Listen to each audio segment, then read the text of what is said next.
King Solomon was wiser and richer than any other king on earth. He loved God and God blessed him, but Solomon wanted more.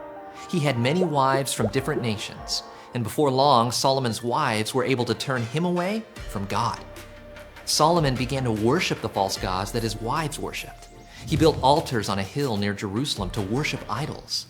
Then, the people in Israel began to worship the false gods too. When this happened, God was angry. God said to Solomon, "Since you have done this, I will take the kingdom away from you and give it to your servant. You will be king the rest of your life, but when your son becomes king, he will lose everything except for one tribe." And that is exactly what happened. Solomon had a servant named Jeroboam.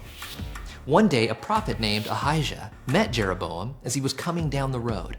Ahijah took off his coat and tore it into 12 pieces. Ahijah told Jeroboam, "Take 10 pieces for yourself. God is going to take the kingdom of Israel away from Solomon. He will let Solomon and his family keep a small part, but you will get the bigger part, 10 tribes." Ahijah said God was going to punish King David's descendants for their unfaithfulness, but their punishment would not last forever. When Solomon died, his son Rehoboam became king.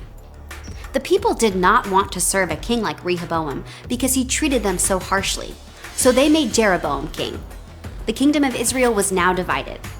Jeroboam ruled over the northern kingdom of Israel.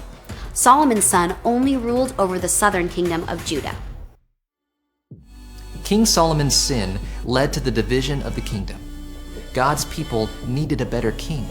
Through David's family, God would send his own son, Jesus, to be a perfect king over God's people forever. Jesus is greater than Solomon. Jesus brings his people together and leads them back to God.